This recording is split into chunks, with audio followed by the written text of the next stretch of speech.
through the fun stuff. We're going to jump right into properties of laser light. So today I'm going to be reading from different sources, different books, maybe pausing in between to give a little bit more of my understanding. So laser therapy.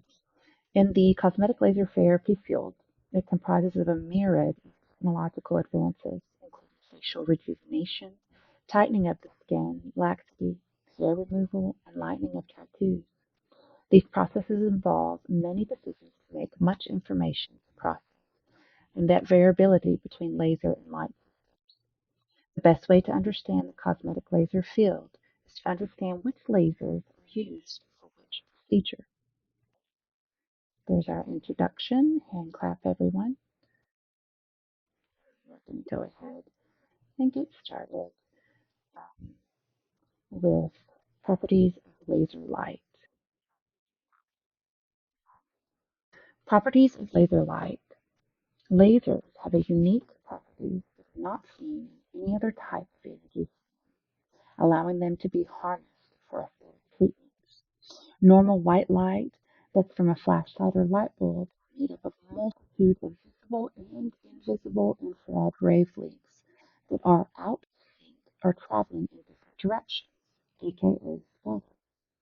These multiple wavelengths merge and create white light that is out of phase, quotation, and diffuse in nature, can quickly disperse in space within a short. We're going to go over the different types of light: coherent light, monochromatic light, collimated light. The photons from normal white light quickly in all different directions because they are out of phase or incoherent. Incoherent. So let's take a look at the word. In meaning without, coherent meaning they are not parallel, they're not running together. So laser light is the exact opposite of the referred to as coherent light. So coherent light is when you turn on a light bulb and it diffuses in the room. That is called coherent light or non-coherent, incoherent light. So coherent light is light energy that is in phase.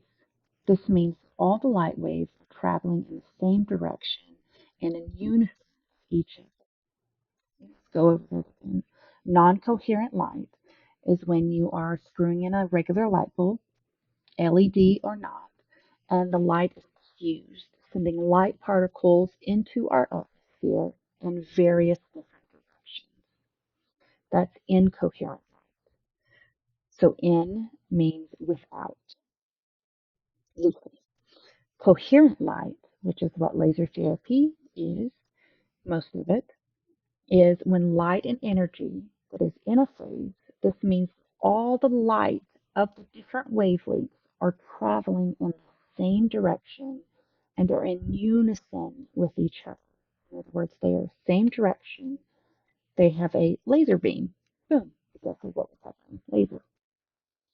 So photons traveling in such a way work as a single unit of energy. Photons traveling in such a way that they work as a single unit of energy. This combined single unit of energy allows laser light to be focused, focusing lens to produce a variety of different spot sizes as well as tissue. So a spot size usually measured in millimeters. Spot sizes are usually measured in millimeters, with the size and width of the beam, the laser beam, used to affect the degree of precision and the ability to manipulate the light makes lasers almost impossible to replicate. All right, so monochromatic light. Let's listen to the word monochromatic light. So monochromatic, mono meaning one, chromatic meaning with. We're going to jump right into properties of laser light. So today I'm going to be reading from different sources, different books, maybe pausing in between to give a little bit more of my understanding. So laser therapy. In the cosmetic laser therapy field, it comprises of a myriad of technological advances, including facial rejuvenation, tightening of the skin, laxity, hair removal, and lightening of tattoos. These processes involve many decisions to make, much information to process, and that variability between laser and light systems. The best way to understand the cosmetic laser field is to understand which lasers are used for which procedure. There's our introduction. Hand clap, everyone. And then we're going to go ahead and get started with properties of laser light. All right. Properties of laser light. Lasers have a unique properties that are not seen in any other type of energy form, allowing them to be harnessed for aesthetic treatments.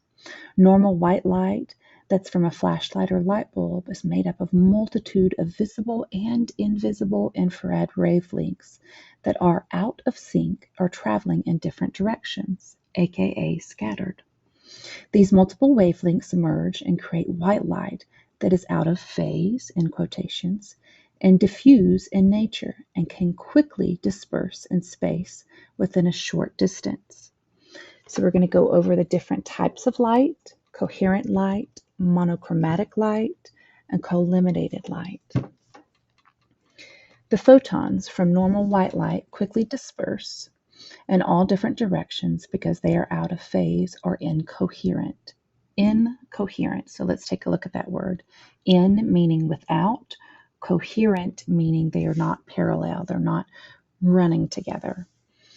So laser light is the exact opposite of the referred to as coherent light. So coherent light, like when you turn on a light bulb and it diffuses in the room, that is called coherent light, or incoherent light. So coherent light is light energy that is in phase. This means that all the light waves are traveling in the same direction and in unison of each other.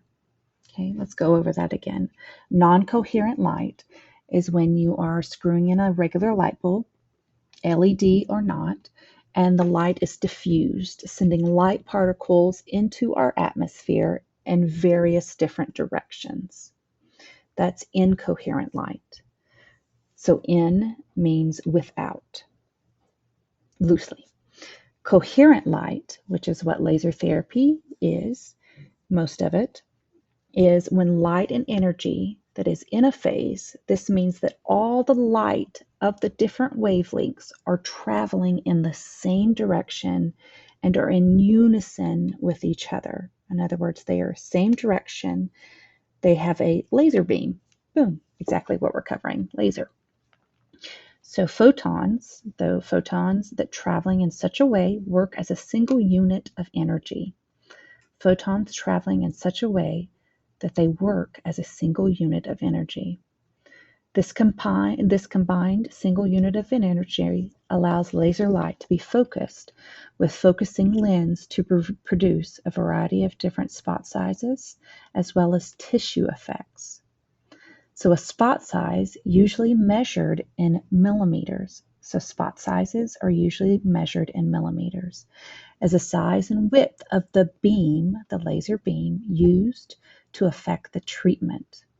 The degree of precision and the ability to manipulate the light makes lasers almost impossible to replicate. All right, so monochromatic light. Let's listen to the word monochromatic light. So monochromatic, mono meaning one, chromatic meaning within the color range. Normal light contains all visible colors of light and appears white. When the light is passed through a prism or a water droplet, such as a rainbow, one can actually see the full spectrum of the visible light in a rainbow. So I want you to think of it this way. Light that we see from the sun has every different type of light in it, from ultraviolet all the way to visible light spectrum, infrared, so on and so on. So when a lens and or let's just think of a prism or a droplet of water that is in a rainbow. When that light is put through that lens or that droplet of water, it is fractured. In other words, it is bent, it is reflected in a way that you can now see the light or the wavelengths of light in the visible spectrum. So that gives us the visible spectrum wavelengths. Okay. All right, so monochromatic laser light is referred to as monochromatic, mono meaning one, and is made up of one wavelength and or one color and can be either visible or invisible. A laser light's particular color is important because it will determine the type of chromophore. We'll get to chromophore in a second. It will determine the type of chromophore in the body tissue, which the light will react to. Each different color of light acts differently when exposed to different tissue and will create a unique clinical effect. So each different wavelength or light, usually measured in nanometers, will determine the type of chromophore or reaction in the body. And when it's exposed to different tissue, it will create a unique clinical effect. All right. We're going to go over collimated light. As mentioned, the photons from normal light, such as a flashlight, light bulb, are composed of many wavelengths in both the visible and invisible spectrum of light because they are incoherent. Listen to those couple of words we just said. Incoherent, normal, visible, invisible, and the difference between wavelengths and monochromatic. Okay? Collimated light, which can travel only short distances before the energy diffuses and disappears. However, laser photons that are coherent are parallel to each other and can travel long distances. Let's go ahead and go back through that, okay? However, laser photons, laser light that is coherent, in other words, coherent, it's stuck together. Parallel, think of two roads running parallel to one another. Okay, so the direction of the laser light is coherent and running uniform or parallel to one another. That can travel a long distance. Okay, because of this unique property in laser light therapy that exits from the device handpiece, it can fire across a room, even a clinic, which is why safety protection controls need to be in place. Okay. All right, we're going to move on to chromophore. So this one is probably one of my favorites. I love chromophores. So a chromophore is the target of the epidermis or the dermis. So epidermis is the top layer of the skin. The dermis is the bottom layer. And the chromophore and the dermis is what absorbs the laser beam's thermal energy, causing the desired injury or destruction of the material. So in other words, the laser light through select photothermolysis, there's a couple of other ones besides photothermolysis, not using heat, a few. In other words, when we are using different light beams, coherent light beams, we are triggering a desired energy and or the destruction of the chromophore, aka the material in the body or in the epidermis or dermis. Now this is for aesthetics and cosmetology. I'm sure there are other different types of lasers that help deeper than the epidermis and dermis. However, that is not within my scope. All right. So there are 4 common chromophores in the body. There are water, H2O, blood, collagen, protein, and pigment. So there are 4 common chromophores in the body: water, blood, collagen, protein, and pigment. All lasers react to different chromophores depending on the laser's wavelength. A subchromophore will react to the one wavelength and not to another. This is what allows lasers light to be target specific. There are many different laser systems, each of which have a different purpose when selecting a laser system. Work closely with your supervising physician and select an effective device that will target the correct chromophore. If you hear a little kitty cat in the background, I am fostering Leo the lion, domesticated long hair pussycat. Anyway, all right, going over tissue effects. When used for aesthetic purposes, the amazing properties of laser light can cause 4 different tissue effects in the skin. We will go over those 4 different tissue effects now. Absorption. Absorption. When a specific wavelength of light comes in contact with tissue, the photon of the light loses its heat energy to the chromophore or target. This is called absorption. If there is no absorption of the light by a tissue, there would be no reaction.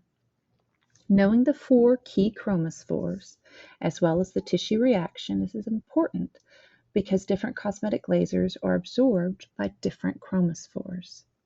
Hair removal lasers are absorbed by dark pigment or melanin. That's the color, or that's the chromophore melanin.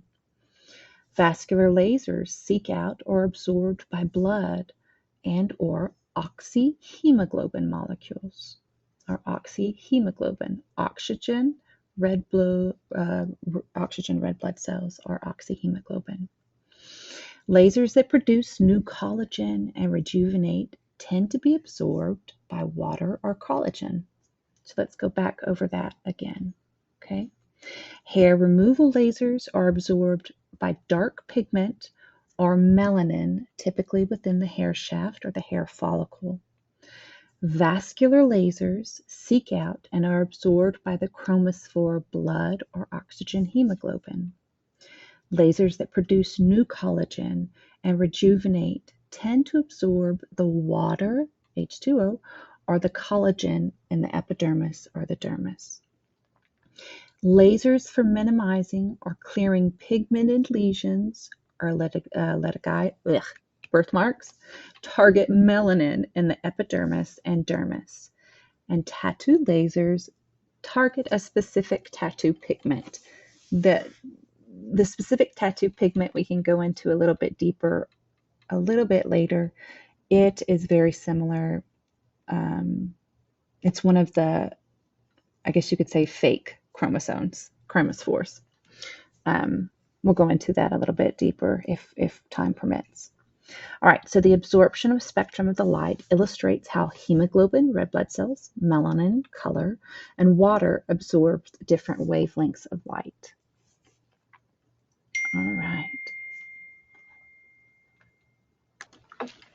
All right, so we're in tissue effects, and we just covered absorption. Now we're going to move on to reflection. Reflection. A laser beam has the ability to reflect off a shiny surface, such as a mirror, jewelry, or instruments. The flatter or smoother the surface, the greater the potential safety hazard for you and or your client and patient. Once the laser light is reflected, its thermal properties may cause a surface skin burn, a fire, or even eye damage. All right, transmission.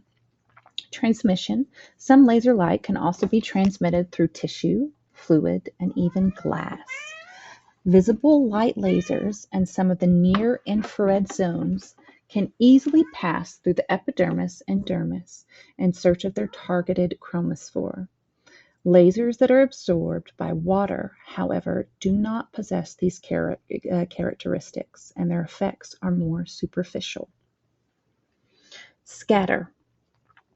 Scatter. With some wavelengths, such as the ND YAG laser, 1064 nanometers, there can be a deep forward and backward scatter, or diffusion.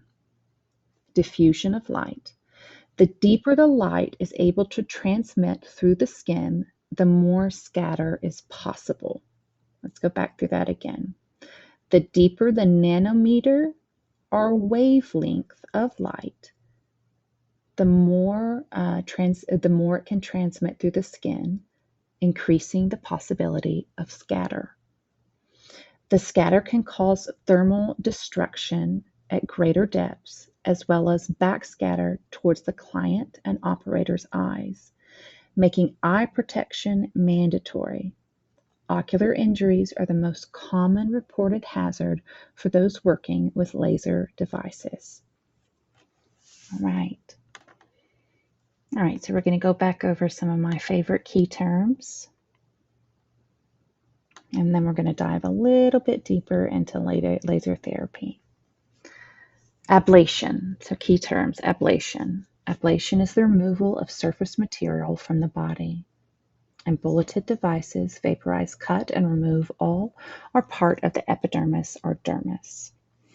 So ablation and ablative. Ablative is the ability to cut, vaporize, or remove using a laser.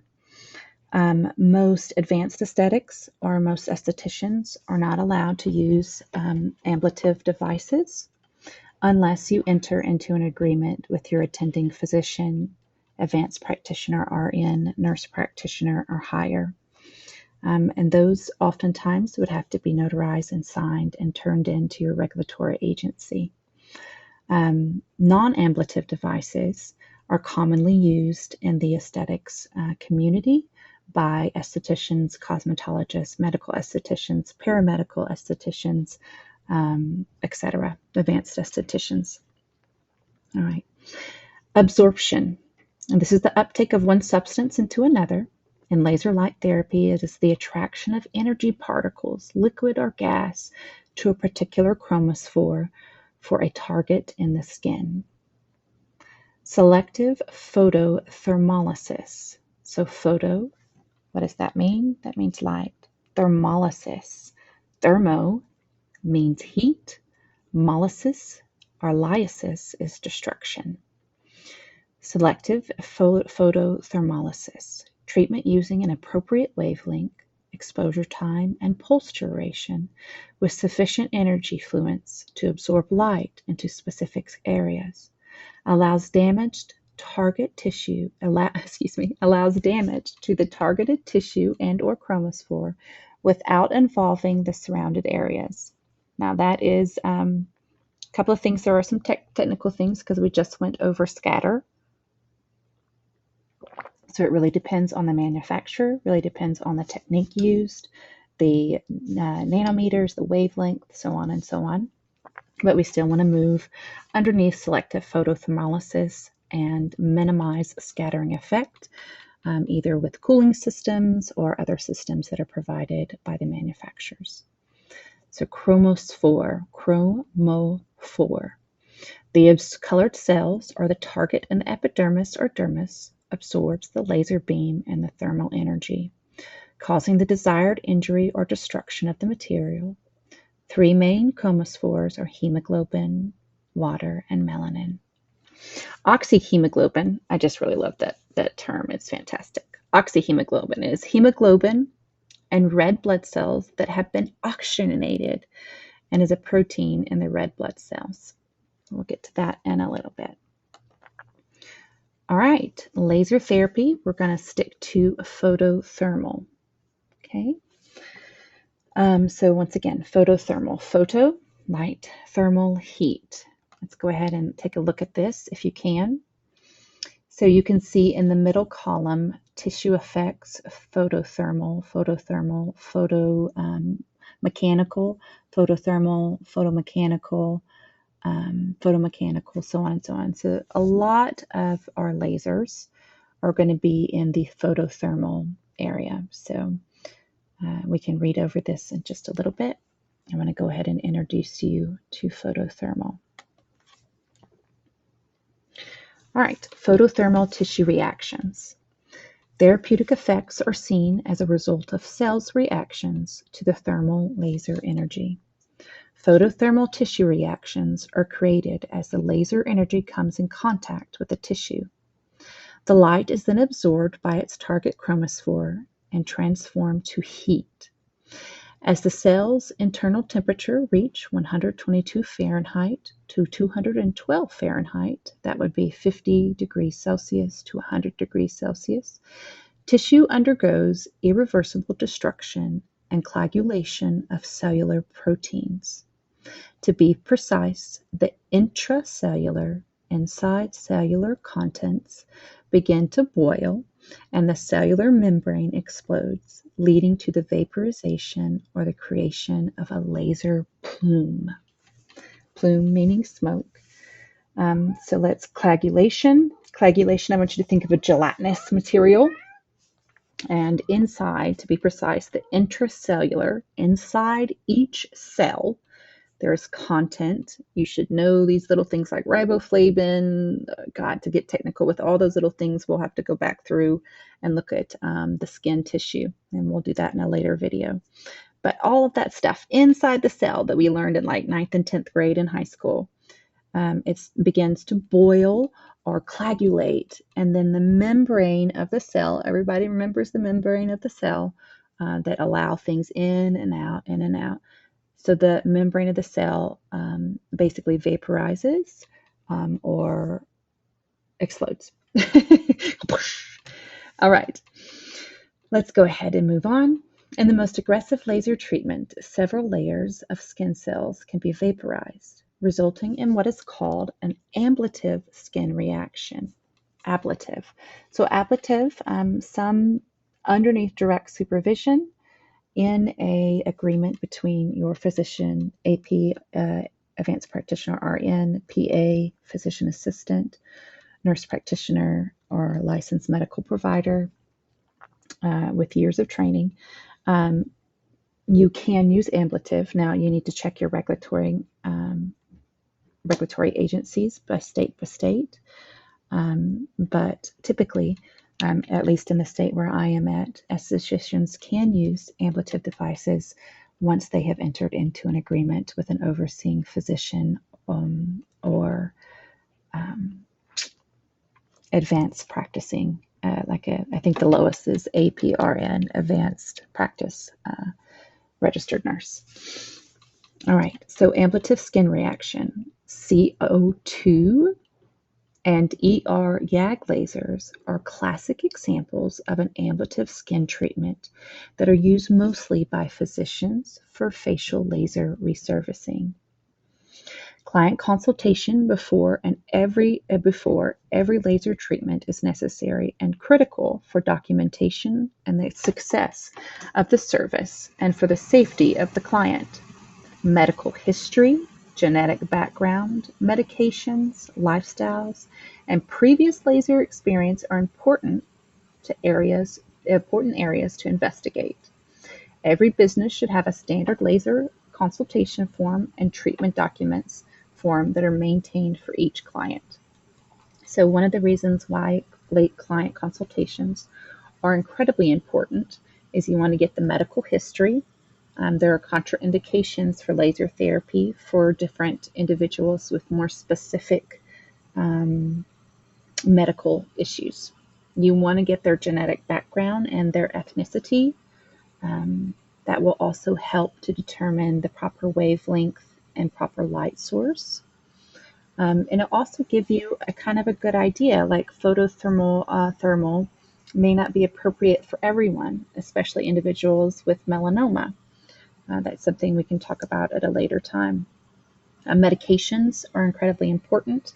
Oftentimes, things like antibiotics will make you more sensitive to laser light, sun exposure. Now, these are common things that every esthetician or laser therapist should already know and have underneath their belt. This is just a gentle reminder. Lifestyle, what affects that most lifestyle is if they work outside on a continuous basis with laser light therapy, be good for them? Probably not. So you need to think of things like that. And of course, previous laser experience. Those are all things that you need to kind of have so that the client's education is above average. In other words, you want to make sure that each client has every bit of information available within your scope of practice to give them before embarking on a laser therapy treatment regimen. including post-care, pre-care, etc.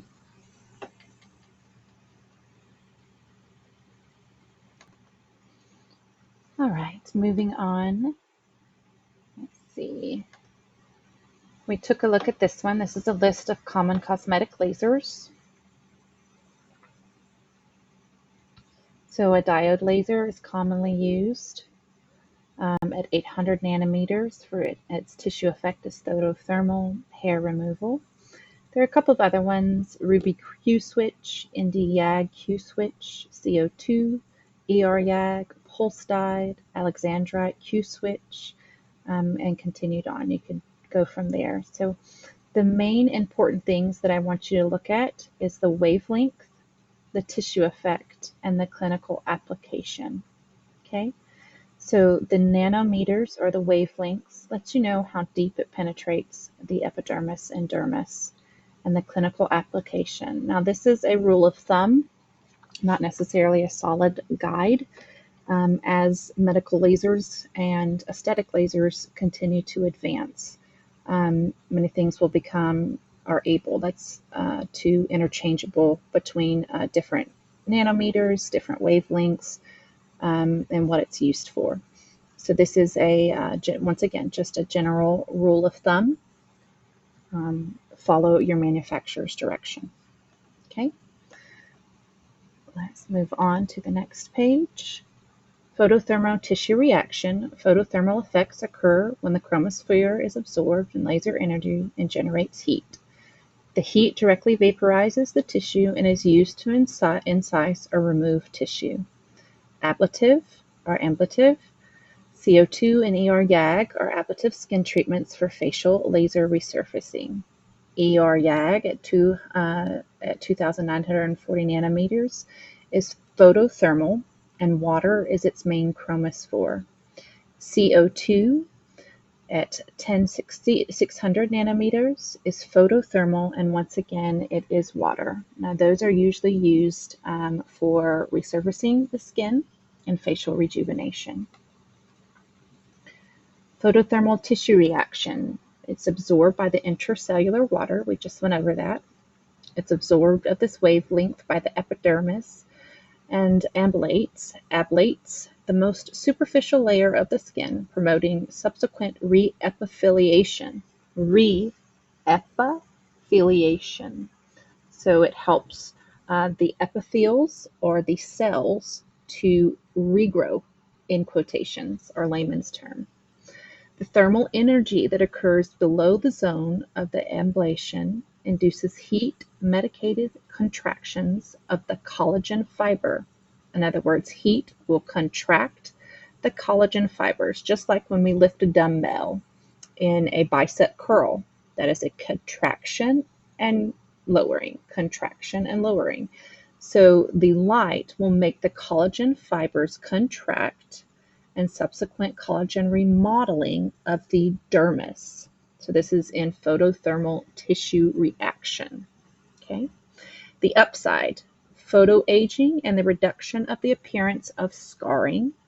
It can increase laxity, irregular color and texture, and the presence of static rhytids, in other words, wrinkles. The upsides: it can help in scarring from acne, scarring from trauma, or even scarring from surgical procedures. The downside: optimum results in patients with Fitzpatrick's skin type 1 through 2. Unfortunately, those are usually very fair-skinned Caucasians, because they have fewer melanocytes, which are prone to causing depigmentation due to post-procedure inflammation. So let's put that in plain English. So Fitzpatrick means your skin varies. I would say even a 3, you could possibly use some of these types of lasers on. It really depends on how fair-skinned and what their ethnic background is. Gives us an idea of what the melanin and how it will react. But individuals with fewer melanocytes or pigmented melanin are the best candidates for procedures like this. Now, one of the downsides to using ablative lasers is that you can have post-inflammation, hyperpigmentation. You can cause a melanin to darken. There's a lot of different things. So I want to also leave you with the knowledge that lasers are advancing on a regular basis, where all Fitzpatrick skin types can be used, whether that's at a lower fluence, a lower wavelength, so on and so on. So follow your manufacturer's direction. However, a typical rule of thumb with lasers is that you want to follow the manufacturer's direction. But these are some of the downsides to using photothermal. Let's see, contraindications. The presence of active acne lesions. So that's when an active acne lesion. And this is not all laser. These are just some lasers. Open wounds or active infections, particularly from herpes, simplex virus, autoimmune disease, burns, irritation, oral prescription keratolytics, vitiligo, psoriasis. Those are definitely contraindications for this specific type of therapy. So always seek the advice of a qualified medical physician and or qualified medical provider. All right, we're going to look at lesion response. Okay, lesion response in Aesthetics Explained. So vascular lesions, this is some of the key terms that I want you to kind of have in your mind as I'm reading to you. So vascular lesion response, laser photothermal reactions can effectively be used in the treatment of telangiectasia or erythema, as seen with rosacea. Vascular lasers target blood vessels by using pulse duration synchronized close to the TRT of oxyhemoglobin, the targeted chromophore. Pulse duration and fluence need to be adjusted to the size of the targeted vessel. Upon exposure, the blood coagulates and conducts heat to vessel walls, which becomes damaged.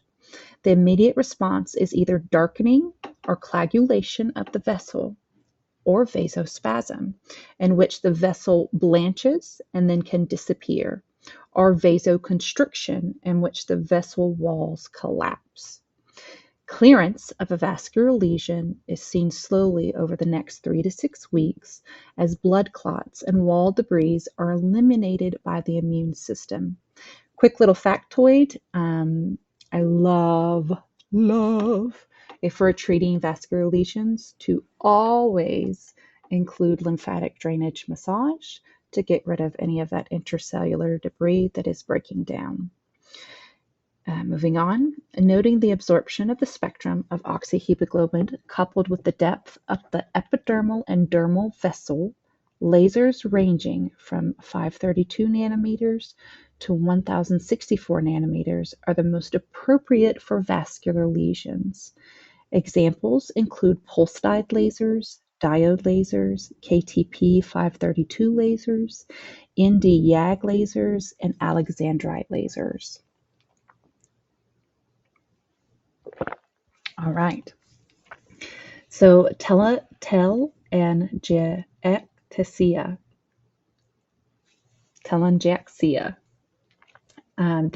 They are small or widened blood vessels on the skin. I think I just hammered that and really telangiectasia. They are usually harmless, but may be associated with several diseases. So this is a dilation of the capillaries. So in my scope of practice, I do refer to them as dilated capillaries or irregular capillaries, which causes them to appear like small red or purple clusters, often spidery on an organ's skin or the surface. Okay. Hemoglobin. Hemoglobin are red proteins responsible for transporting oxygen in the blood and vertebrates. Its molecules comprise of 4 subunits, each containing an iron atom, bound to a hema group. Coagulation, we kind of went over this before, the action and the process of a liquid, especially blood, changing to a solid or semi-solid state. The chromophore for the vascular lesion response is going to be oxyhemoglobin. Okay. Laser range lasers that typically treat vascular lesions are going to be 532 nanometers to 1064 nanometers. Pulsed lasers, diode lasers, and semiconductors. Let's see, pulsed lasers. The pulsed laser is a common treatment for removing many types of vascular malformations, commonly called birthmarks on the skin. The laser device uses a bright light that is absorbed by the abnormal blood vessels. The laser uses heat to destroy these blood vessels without damaging the surrounding skin. It is stronger than IPL, intense pulse light, with a 585 nanometer to 595. That's a pulsed laser. Diode laser at 810 nanometers, give or take. A diode laser uses semiconductor technology that produces coherent projection of light in the visible to infrared range. It uses a light beam with a narrow spectrum to target specific chromophores in the skin. Semiconductors are materials which have a conductivity between the conductor, generally metals, and non-conductors or insulators such as most ceramics. Vascular lesion response continued. The KPT 532 laser or green laser is a solid color with the active medium emitting in the visible portion of the spectrum. In other words, you can see this laser with your eyes. The beam is a very intense green light. It produces a diode of 810 nanometers, give or take, or that's approximate, laser acting as pumps of energy to stimulate a crystal of the ND-YAG at 1064 nanometers. On the other hand, there is a potassium tethyl phosphate crystal located between the gain medium and the semi-reflected mirror. This way, the frequency is doubled, meaning the reduction of the wavelength by half, resulting in a beam emission of 532. Whew, that was a mouthful. So let's go back through this, okay? So the laser is cut in half, and that's why it's called the KPT 532 laser or green laser, okay? There's a crystal located between the medium and the semi-reflective mirror. The frequency is doubled, meaning the reduction of the wavelength by half, resulting in beam emissions of 532 nanometers or green laser. So the ND-YAG laser at 1064 nanometers is used for all sorts of medical and aesthetic treatments. The long-pulsed ND-YAG laser system has undoubtedly become the treatment of choice for spider and feeding reticular veins. The versatility of this particular treatment is definitely accentuates its present success, posing the ability to treat both red, superficial vessels and deeper blue vessels with simple adjustment in spot size, fluence, and pulse duration.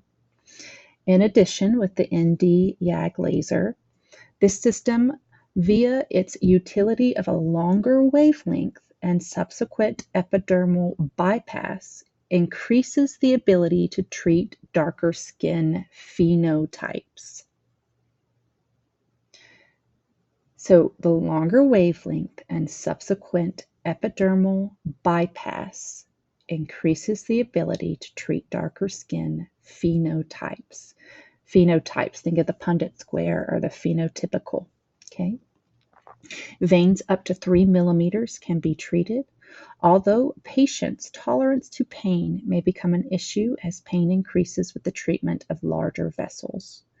The optimum parameters for superficial vessels less than 1 millimeter in diameter include small spot size of less than 2 millimeters, short pulse durations of 15 to 30 milliseconds, and high fluence of 350 to 600 joules per square centimeter.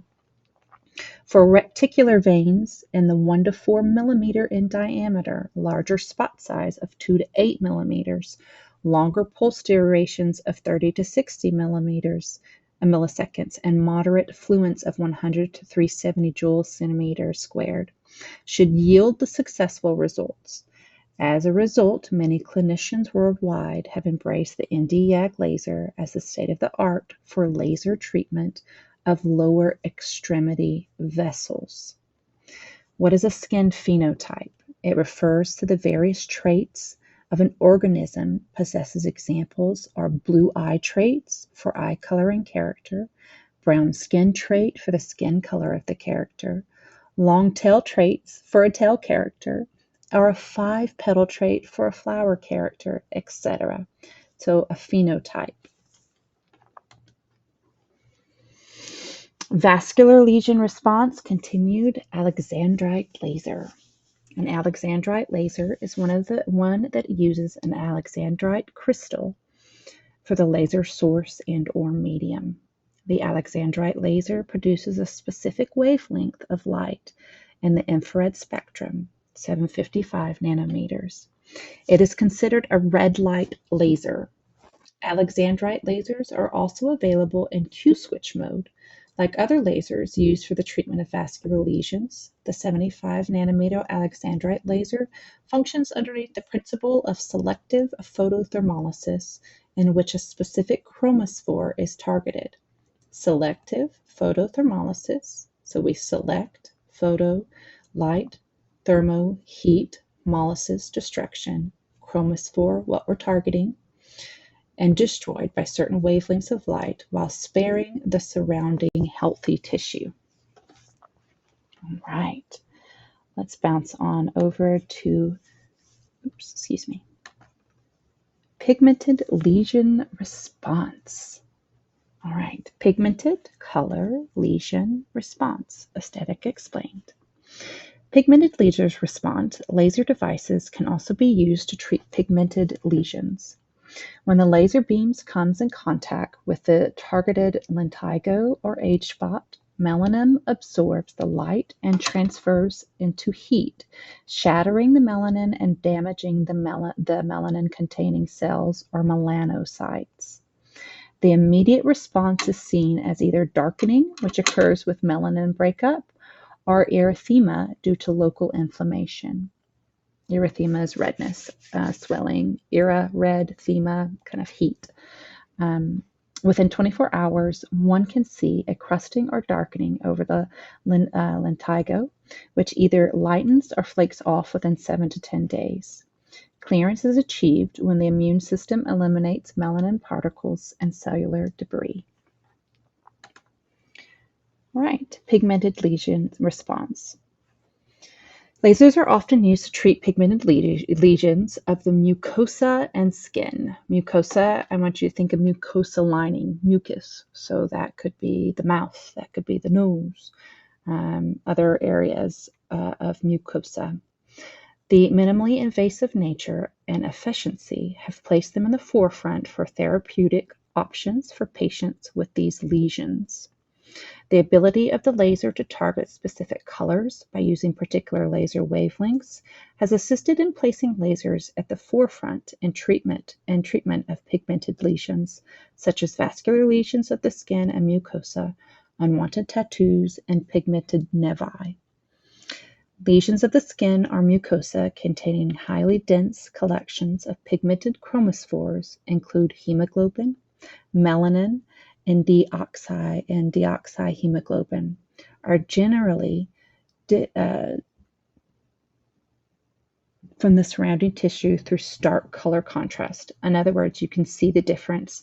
They're demarked from the surrounding tissue through stark color contrast. We'll go into that within the next page. Such lesions lend themselves to the treatment of medical lasers, as the color contrast facilitates the delivery of selective photothermolysis. Continued of pigmented lesion response. Lentigo, a small, clearly defined patch of skin, darker than the surrounding skin due to the increased pigmented cells. Lentigo or litigines are generally darker than freckles and do not fade and become more frequent with age. Vascular abnormalities. Vascular abnormalities are a broad category of lesions and masses that often require management by several medical specialists and with multimodality therapies. Several vascular abnormalities or abnormalities. Bleh. I do have a lisp, guys, so excuse me. Pigmented. It is essential for the treating the professional to not only differentiate between the different pigmented vascular abnormalities. Let's do that again. I absolutely hate when I mispronounce something. Vascular anomalies. Vascular anomalies are a broad category of lesions and masses that often require management by several medical specialists with multimodality therapies. Several vascular abnormalities are pigmented. It is essential for treating professionals to not only differentiate between the different pigmented vascular anomalies, but also to understand several syndromes, which may be encountered during the workup of a vascular lesion. Cherry angiomas or hemangiomas. Cherry hemangiomas are common benign cutaneous vascular proliferations. So they are cutaneous of the cutin skin, vascular meaning blood, and proliferation meaning they are many, multiple. They are also known as cherry angiomas, adult hemangiomas, or senile angiomas. As their number increases with age, cherry hemangiomas generally appear as multiple spots, 1 to 5 millimeters in size, bright red and dome-shaped papillaries, mostly on the trunk or upper limbs, and rarely on the hands and feet and face. Cherry angiomas are a type of papular. This one is telangiectasia. Capillary malformations, also known as port wine stains. Capillary malformations are congenital lesions that are present at birth, at an equal distribution between males and females. They are the result of abnormal low-flow connection of the dermal capillaries and appear red and lacy. While they are flat at first, they can become raised and nodular if left untreated, darkening to a purple with age.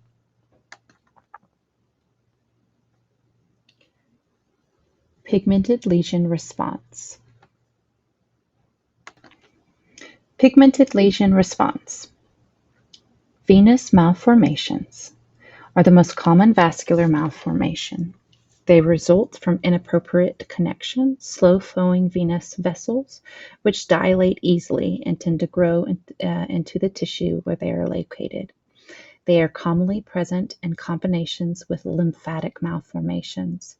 On physical examination, they are soft, compressible, and blue-tinged. Tattoos.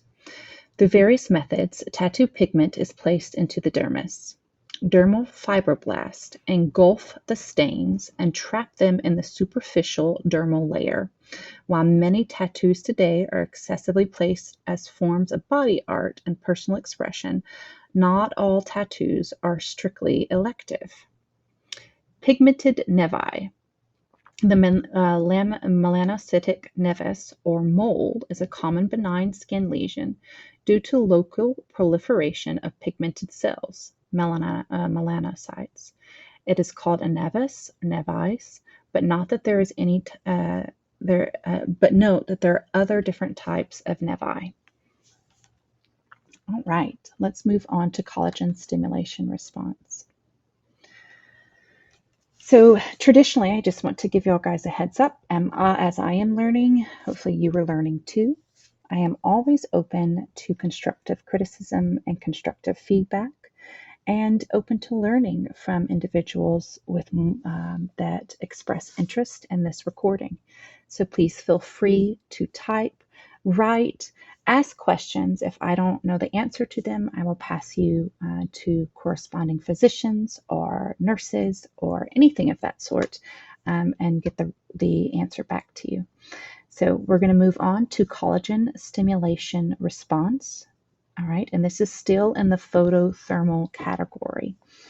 For this particular lecture, our kind of overview, I don't think we're going to go into photomechanical. I think we're going to stay within photothermal. And I'm probably not going to cover IPL, intense pulse light. This is an opinion, but it is an opinion that I feel passionately about. IPL, intense pulse light, is not a laser. Maybe that will get some crazy responses, and I'm not here to disrupt the community, but IPL is not intended for laser hair removal. It's not intended for reepitheliation of the skin tissue. IPL is intense pulse light and should be in its separate category. I would actually put it more in an LED light, maybe a little bit more robust. But I do not believe it is a laser. So if someone is selling you IPL treatments as laser, in my book, that is an incorrect categorization, and may help reduce certain telogenous or redness, but it is not technically laser therapy. And be careful with it as well with IPL. We can cover more on the reason why to be careful with it. Is it's best for Fitzpatrick 1, 2, possibly 3. All right. Collagen stimulation response. Collagen stimulation response. Traditionally, ablative lasers such as the CO2 or the ER-YAG lasers were the gold standards for improvement of mild to moderate rhytids, aka wrinkles. So rhytids is a wrinkle in the skin. The skin is composed of 3 layers: the epidermis, the dermis, and the subcutaneous fat. Each layer of the skin is affected by aging, genetics, and environmental factors, and rhytids are wrinkles in the skin. All right. Mild to moderate rhytids, acne scarring, atrophic acne scarring, and sun-damaged skin. With a series of passages, the photothermal energy targets water as the chromophore, causing vaporization of the epidermis and portions of the dermis, followed by weeks of wound healing and reepitheliation. So let's take a look at what reepitheliation means. Reepitheliation takes place when the epithelial cells migrate across new tissue to form a barrier between the wound and the environment. So reepitheliation is a controlled wound. I know this sounds kind of hokey pokey, but I want you to think of a controlled burn in the forest or in our national parks or wherever we use a controlled burn to induce more growth. So the basal keratocytes from the wound's edge are the main cells responsible for the reepitheliation. So reepitheliation takes place when epithelial cells migrate across new tissue to form a barrier between the wounds and the environment. Okay. As a result, the client experienced collagen shrinkage, remodeling, and improvement in tone, texture, and facial wrinkles and scarring, with some reported risk of hypopigmentation, that means hypo-whitening of the skin, scarring, and possible infections. As the benefits of the epidermal preservation is achieved, more and more physicians are embracing non-ablative technologies. Non-ablative collagen remodeling has been associated with infrared lasers that are selectively absorbed by water. That's going to be your 1064, your 1320, your 1450, and your 1540 nanometers, approximately. These wavelengths create heat and thermal energy, which results in fibroblast stimulation and the production of new collagen. Recently, there has been an explosion of new technology in the field of fractional resurfacing. I will say this, I love a good fractional laser. absolutely love a good fractional laser, like the Lace MD, etc. Fractional lasers are fantastic. Fractional lasers, a 1550 nanometer wavelength that is absorbed by water but can be delivered microscopically in a pixel type matrix. So let's break that down, even with the MD lace, pixel type matrix.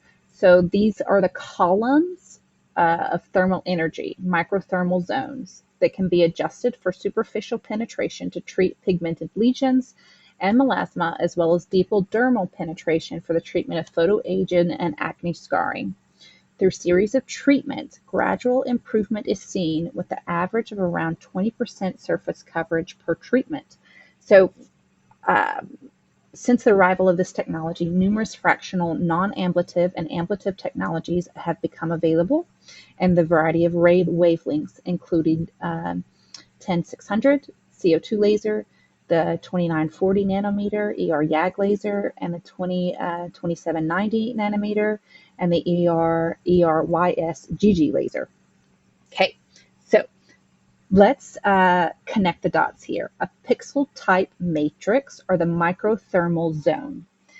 Those of you that are familiar with the cross method with either a TCA peel or different things like that, so cross method peel, you are using a controlled wound to less than 20% of the surface coverage per treatment, so that you're leaving the healthy tissue alone and stimulating reepitheliation or growth in just the certain microthermal zones.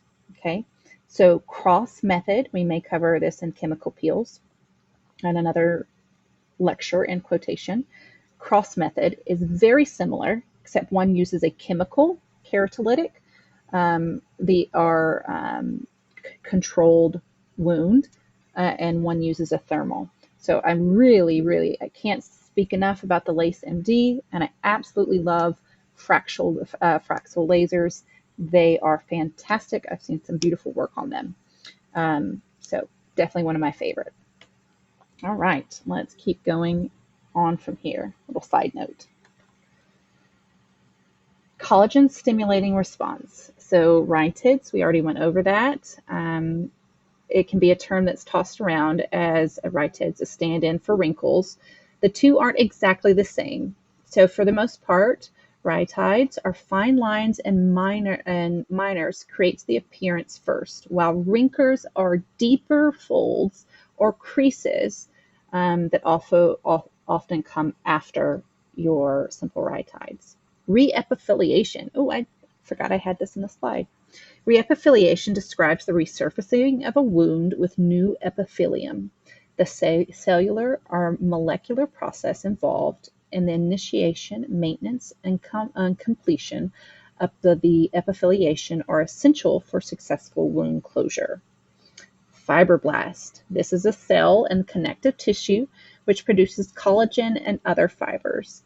And microthermal zone. These are columns of tissue that is heated by fractional laser device, oftentimes leaving the surrounding tissues intact. So they're micropixelated. I want you to kind of think about that, micropixelated. The reference to a cross peel is a very good reference. Think about that as well. Okay, so next up in this chapter would be photomechanical tissue, but tissue response. But I'll be honest with you, my mouth is dry. I'm tired of drinking coffee. I'm ready to hop off here. We're going to move on to subscribe, like, and share. Each week, I'm going to try to come up with new modules to cover, interesting factoids, interesting information. Some of you might have fallen asleep to this lecture or to this presentation. If so, good night and sleep well. Continue to retain knowledge. And to anyone else out there, I am open to effective, conducive, and information that is shared with an audience. Constructive criticism, feedback are all welcome in a polite and professional way. Thank you so much for subscribing, liking, and sharing this video. I look forward to seeing you in the next one.